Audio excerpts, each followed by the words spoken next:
A la 1:23 de la madrugada del 26 de abril de 1986, la Tierra tembló en Pripyat. No fue un terremoto, sino el rugido de un infierno tecnológico desatado. Un pulso de muerte invisible que se elevaba desde el corazón de la central nuclear de Chernóbil. Los pocos que, desde la distancia, vieron el destello azulado y las llamas anaranjadas que devoraban el reactor 4, apenas entendieron que asistían al inicio de una catástrofe sin precedentes, un evento que redefiniría la relación de la humanidad con la energía y la verdad. Esto es, y su historia va mucho más allá de las explosiones iniciales. No hablamos solo de un accidente, sino del punto de quiebre donde la ambición tecnológica, la negligencia humana y el secretismo de un estado se fusionaron en una explosión atómica que liberó radiación equivalente a cientos de bombas de Hiroshima. Es la crónica de cómo el reactor 4 de la central VI Lenin, en la República Socialista Soviética de Ucrania, se convirtió en el epicentro de la mayor catástrofe nuclear de la historia, un trauma que sigue reverberando décadas después, recordándonos la vulnerabilidad de nuestros sistemas y la corrosiva naturaleza de la desinformación. Para entender la magnitud debemos situarnos en la Unión Soviética de la Guerra Fría. Un coloso industrial obsesionado con la producción de energía y la primacía tecnológica, donde la eficiencia a menudo eclipsaba la seguridad. Los reactores RBMK, como el de Chernóbil, eran un testimonio de esta filosofía, poderosos, complejos y, como se demostró catastróficamente, con fallos de diseño inherentes que los hacían inestables bajo ciertas condiciones operativas. Este contexto de presión, secretismo y opacidad es fundamental para desvelar. El desastre no fue un simple fallo mecánico. Fue la culminación de un test de seguridad mal planificado, llevado a cabo por operadores mal informados que operaban un reactor inherentemente defectuoso.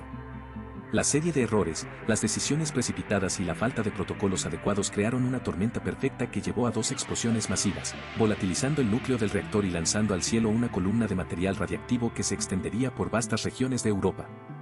Si te está gustando, por favor, suscríbete, nos ayuda a seguir trayéndote más videos. Nos obliga a mirar más allá de la fecha y el lugar, hacia las profundas implicaciones éticas y políticas de cada decisión tomada o no tomada. La verdadera tragedia reside no solo en el número de muertos inmediatos o las enfermedades a largo plazo, sino en la manera en que se gestionó la crisis. El secretismo inicial del gobierno soviético, que intentó ocultar la escala del desastre al mundo e incluso a su propia población, transformó un accidente terrible en una tragedia de proporciones épicas. Esta capa de ocultamiento y los sacrificios individuales son una parte intrínseca revelando la corrosiva influencia de la desinformación en una crisis de proporciones globales. Hoy, la zona de exclusión de Chernóbil, un área de miles de kilómetros cuadrados inhabitable para los humanos durante siglos, permanece como un monumento silencioso a esta catástrofe. Pero el legado de Chernóbil es mucho más que un paisaje post-apocalíptico. Es una lección global sobre la fragilidad de nuestros sistemas, la importancia de la transparencia y el peligro de subestimar el poder de la tecnología. Es un recordatorio persistente de que la verdad, por dolorosa que sea, es la única vía para comprender y, quizás, evitar repetir los errores del pasado. Este relato no busca sensacionalismo, sino desentrañar cada capa para exponer la cruda y esencial verdad. La búsqueda de la cruda y esencial verdad nos obliga a sumergirnos en el corazón de su creación, el reactor. El modelo RBMK-1000, una pieza central del programa energético soviético, fue diseñado con una particularidad intrínseca que resultaría fatal. A diferencia de los reactores occidentales, el RBMK-1000 utilizaba grafito como moderador de neutrones y agua ligera como refrigerante. Esta combinación, si bien eficiente para la producción de plutonio de grado militar, uno de los propósitos originales de las centrales nucleares soviéticas, presentaba un rasgo crítico, un coeficiente de vacío positivo. Esto significa que, si el agua refrigerante se convertía en vapor, la reacción nuclear se aceleraba, en lugar de ralentizarse, creando un bucle de retroalimentación peligrosamente inestable. Comprender esta característica es fundamental para desvelar la verdad, pues la inherente inestabilidad del diseño fue un factor silente y omnipresente en la catástrofe que se avecinaba. Además de su peculiar moderación, la arquitectura del RBMK-1000 carecía de una característica de seguridad estándar en la mayoría de los reactores nucleares globales, una contención hermética de acero y hormigón. Este edificio de contención, diseñado para soportar una explosión interna y evitar la liberación de material radiactivo al exterior, no era parte del diseño soviético. Esto fue debido en gran parte a consideraciones de costo y a la convicción de que un accidente de tal magnitud era imposible en un reactor RBMK. La ausencia de esta barrera física sería una de las razones por las que la tragedia se manifestó con una magnitud de contaminación tan devastadora. Cuando el reactor explotó, no hubo nada que contuviera la liberación masiva de radionúclidos a la atmósfera, transformando una catástrofe tecnológica en una tragedia ambiental y humana de proporciones bíblicas. El 26 de abril de 1986, la inestabilidad teórica del RBMK-1000 se encontró con una cadena de errores humanos y violaciones de procedimientos que precipitarían la catástrofe. El día anterior, el reactor número 4 se preparaba para una prueba de seguridad rutinaria, una simulación de pérdida de energía eléctrica. El objetivo era comprobar si la inercia de las turbinas podía generar suficiente electricidad para operar los sistemas de seguridad esenciales durante el tiempo que tardaran en arrancar los generadores diésel de emergencia. Sin embargo, la prueba se pospuso y se reanudó en el turno de noche, con un equipo menos familiarizado con el procedimiento. Este cambio, aparentemente menor, sería un eslabón crucial en la secuencia que desvelaría la cruda verdad, demostrando que incluso en entornos de alta tecnología, el factor humano es un punto de vulnerabilidad ineludible. La madrugada del 26 de abril, el equipo de operación en la sala de control cometió una serie de imprudencias. Ignoraron las advertencias de seguridad, desconectaron múltiples sistemas de protección automática y bajaron la potencia del reactor a un nivel extremadamente bajo, conocido como envenenamiento por xenón, un estado altamente inestable para un RBMK. A pesar de las alarmas, los operadores intentaron estabilizar el reactor manualmente, violando las reglas de operación establecidas. La arrogancia, la presión por completar la prueba y la falta de una cultura de seguridad robusta son elementos clave para entender la catástrofe.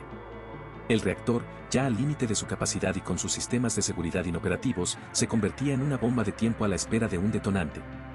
Cuando finalmente se dio la orden de iniciar la prueba y, posteriormente, de apagar el reactor insertando las barras de control de emergencia, conocido como botón A5, fue demasiado tarde. El diseño defectuoso de las barras de control RBMK, con puntas de grafito que inicialmente desplazan el agua antes de insertar los absorbentes de neutrones, causó un aumento repentino e incontrolable de la reactividad. Este efecto de punta de grafito fue el golpe final que desató la tragedia. En cuestión de segundos, la potencia del reactor se disparó a más de 100 veces su nivel nominal, provocando una serie de explosiones masivas que volaron la losa de hormigón de 2.000 toneladas del techo del reactor y expusieron el núcleo al aire libre. Las explosiones fueron de vapor y de hidrógeno. La primera, una explosión de vapor, fue el resultado del rápido calentamiento del agua de refrigeración, que se convirtió en vapor a presiones inmensas. Esta detonación inicial destruyó las tuberías y parte de la estructura del reactor. Segundos después, la reacción del vapor con el grafito incandescente produjo hidrógeno, que acumulado, provocó la segunda explosión, aún más potente. Estas explosiones lanzaron fragmentos de combustible nuclear y grafito radiactivo a miles de metros de altura, abriendo la puerta a una liberación radiactiva masiva que marcaría la tragedia para las generaciones venideras. El corazón del reactor, ahora un cráter abierto y ardiente, expulsaría toneladas de material radiactivo durante los siguientes 10 días. La respuesta inmediata a la tragedia fue un mosaico de heroísmo y desinformación. Los bomberos de Pripyat, la ciudad más cercana, acudieron sin conocer la verdadera magnitud del desastre, exponiéndose a dosis letales de radiación mientras intentaban sofocar el incendio del grafito. Su sacrificio es una de las facetas más trágicas de esta historia. Mientras tanto, las autoridades soviéticas, en un intento de controlar la narrativa y evitar el pánico, inicialmente negaron la gravedad del incidente. La evacuación de Pripyat, una ciudad de 50.000 habitantes, no comenzó hasta 36 horas después de la explosión, lo que expuso a miles de personas a niveles peligrosos de radiación. Esta falta de transparencia es una de las verdades más amargas del desastre nuclear de Chernóbil y resalta la dificultad de enfrentar una catástrofe de tal escala con una mentalidad de secretismo. Fue la detección de partículas radiactivas en Suecia, a miles de kilómetros de distancia, lo que obligó a la Unión Soviética a admitir públicamente el accidente. La nube radiactiva se había extendido por Europa, haciendo de la tragedia no solo un problema local, sino una preocupación internacional. Los liquidadores, cientos de miles de soldados, mineros y civiles, fueron movilizados para limpiar la zona, construir el primer sarcófago de contención sobre el reactor dañado y descontaminar las áreas afectadas. Su labor, realizada en condiciones extremas y con un costo incalculable para su salud, fue esencial para mitigar las consecuencias inmediatas, aunque las secuelas a largo plazo de la exposición a la radiación siguen siendo una parte crucial de la tragedia. El impacto a largo plazo de la tragedia es vasto y complejo. Se estableció una zona de exclusión de más de 2.600 kilómetros cuadrados, que permanece prácticamente inhabitable para los humanos de forma permanente, un recordatorio físico de la escala de la contaminación. Los efectos sobre la salud incluyen un aumento significativo de cánceres de tiroides en niños expuestos a la radiación y un sinnúmero de enfermedades psicológicas y socioeconómicas en las poblaciones afectadas. Más allá de las cifras médicas, la tragedia transformó la percepción pública de la energía nuclear, impulsando estrictas regulaciones de seguridad a nivel mundial y fomentando la transparencia en la industria. El accidente se convirtió en un catalizador para repensar cómo la humanidad interactúa con tecnologías de alto riesgo, dejando una huella imborrable en la historia de la seguridad industrial y el desarrollo sostenible. Hoy, más de 3 décadas después, la construcción del nuevo confinamiento seguro, NSC, una gigantesca estructura de arco que ahora cubre el antiguo sarcófago, es un testamento al compromiso continuo con la seguridad y la mitigación. Esta megaestructura, diseñada para contener la radiación durante al menos 100 años, permite el desmantelamiento seguro del reactor original. El legado de Chernóbil es una compleja red de advertencias sobre la falibilidad de la tecnología, la peligrosidad del secretismo y la resiliencia de la naturaleza y el espíritu humano. Es un recordatorio persistente de que la verdad, por dolorosa que sea, es la única vía para comprender y, quizás, evitar repetir los errores del pasado, y en ese sentido, se mantiene como una lección universal imperecedera. El imponente nuevo confinamiento seguro, esa gigantesca arca de acero que hoy cubre el reactor 4, es una declaración silenciosa de la escala y la duración del desafío que representó Chernóbil. Pero más allá de esta proeza de ingeniería, el verdadero legado se mide en las cicatrices invisibles y las lecciones aprendidas con un costo inimaginable. Las consecuencias inmediatas fueron devastadoras. La explosión del 26 de abril de 1986 liberó una cantidad de material radiactivo estimada en 400 veces la de la bomba de Hiroshima. 31 personas murieron en las semanas siguientes, incluyendo bomberos y trabajadores de la planta, víctimas de la radiación aguda. Pero esa cifra es solo la punta del iceberg de Chernóbil. Se estima que decenas de miles de liquidadores, los héroes que trabajaron para contener la catástrofe, sufrieron enfermedades crónicas y muertes prematuras. Más de 350.000 personas fueron evacuadas de sus hogares en las semanas y meses posteriores, creando una zona de exclusión de aproximadamente 2.600 kilómetros cuadrados, un área que permanece en gran parte deshabitada y restringida hasta hoy. El impacto ambiental fue colosal. Una vasta región del norte de Ucrania, partes de Bielorrusia y Rusia quedaron contaminadas por isótopos como el cesio-137 y el estroncio-90. La zona roja o bosque rojo, donde los pinos murieron y se tiñeron de un inquietante color anaranjado rojizo por la radiación, es un testimonio macabro de la alteración del ecosistema. Décadas después, mientras la vida salvaje ha regresado y florece en la ausencia humana, el suelo y los sedimentos lacustres continúan albergando niveles de radiación peligrosos, recordándonos la persistencia del enemigo invisible que fue liberado. Políticamente, Chernóbil fue un catalizador. La inicial negación soviética y el posterior secretismo no solo costaron vidas, sino que erosionaron la ya frágil confianza en el gobierno.